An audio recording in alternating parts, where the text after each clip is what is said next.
Yo guys, welcome back, and today I'm going to be talking about the cut content of MW2. If you enjoy, please like and subscribe, and yeah, let's get into it. So, like always, we're going to be starting with weapons, where we have the L85, which was replaced by the L86 LSW. Next, we also have the M14, the G3, the G36C, which actually comes with a COD 4 red dot sight, and the final AR cut from the game was the SCG44. Next, the AK-74U, Remington 870 and the Golden Desert Eagle were also cut. The latter was ported basically from COD 4, and this is usable in a remastered version. Weapon changes and attachments now. Now first, the MG4 would have had its own scope like the TAR-21 and F2000. The Thumpers would have had a Kimbo. Thank God this wasn't a thing given Modern Warfare 2 grenade launchers. The TMP and PP2000 were originally primaries and probably SMGs if I had to guess. And you could originally throw the throwing knife to the left and to the right. Cut equipment now, where there was only two. First, a power drill, and second, a light stick, which was replaced by the tactical insertion. Right, perks now, which, unlike the previous episodes, there's quite a lot. So, let's get into it. So first, we have Black Box, which made your kill streaks last longer. Next, Siege, which meant you couldn't move, but would mean you have better accuracy. Don't really see the point in this one, to be honest. Amplify, which would have made enemies' footsteps louder. Free Runner, which would make mantling objects quicker. Dive, which just says jump to dodge bullets. I'm guessing like dolphin diving if I had to guess. Spy Game, which would have got rid of your name tag and red crosshairs when someone was aiming at you. Burst Fire, just made your gun shoot 3 round bursts. Improved Iron Lungs, just the perk Iron Lungs from COD 4, but better. Feign Death, literally fake your death. Sounds interesting, but that would be annoying, that. Offhand, which allows you to use equipment at the final stand. A Saboteur, which would have made it easier to capture objectives. Explosive Bullets, so quite self-explanatory really. Free Fall, which would have got rid of fall damage. Thermal Vision, which, again, self-explanatory. Steel Nerves, which would have improved marksmanship. Rear View, which would have replaced the mini-map with a rear view. Kind of obvious, really. Challenger, which would have highed your XP gains but lowered your health. EMP Grenades ×3, just 3 EMP Grenades. Primary Stand, which allowed you to pick a specific weapon for final stand, if I read the description correctly. I don't know if I'm right about this. Flash Grenade ×3, again, just 3 flash grenades. Penultimately, C4 Death, which is Dead Man's Hand from MW3, and finally Shell Shock, which would have given you a right shield on your back. Cut kill streaks and vehicles now. So first we'll start with kill streaks. We have a tank, a Predator airdrop, a super airstrike, don't know what that is, an auto grenade launcher, the helicopter Black Box, a shotgun, an advanced UAV, a helicopter Mark 19, an airstrike, and the Thumper. I have no idea if the Thumper would have been the weapon that we know now, or would have been something different. I don't know.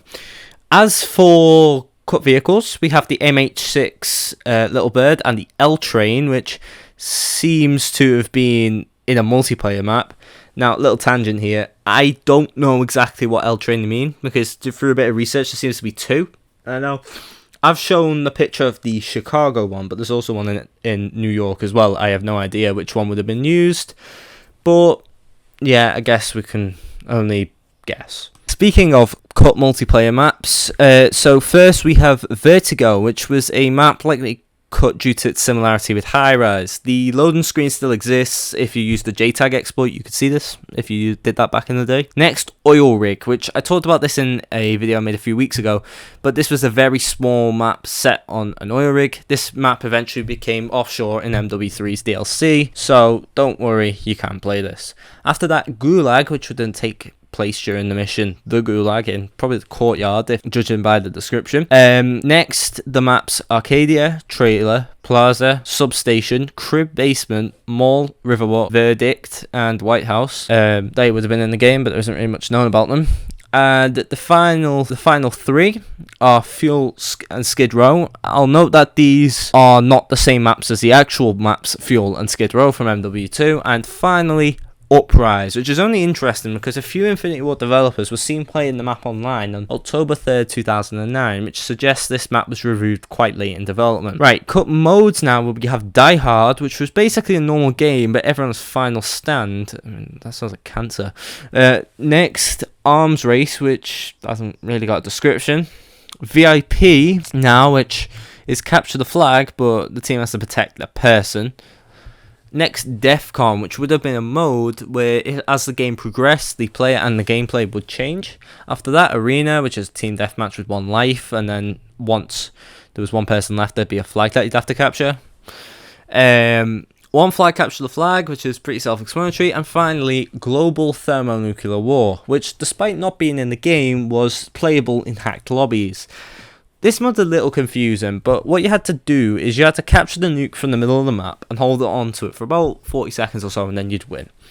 Finally, on the multiplayer front, there was a cut camo called Blue Cheetah.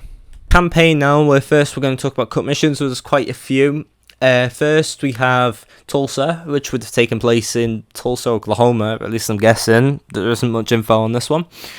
Next, a mission to downtown LA and Roadkill, which would have both been motorcycle levels. The existence of motorcycle levels is evidenced by some concept art, which came to the Hardened Edition. There was also a Spec Ops mission called The Hunted, and finally, the mission International Space Station, which was replaced by the mission Second Son.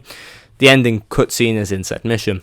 Finally, changes to existing missions. So in the mission of their own accord, if you fail to do anything while defending the Washington Monument, the combat effectiveness goes down. In the retail edition, the combat effectiveness doesn't go any lower than 80%. Originally, however, the combat effectiveness would have went down as low as 30%, and the operator would have changed, implying that he was killed. If playing on Hardened or Veteran mode in MW2 Campaign Remastered, some lines indeed do return, but it still only goes as low as 50%. And finally, in the mission Cliffhanger, Captain Price would have been in the mission, and you would have been Soap, and Price was replaced by Soap. If you enjoyed, please like, subscribe, and comment down below anything I could have missed, and yeah, bye.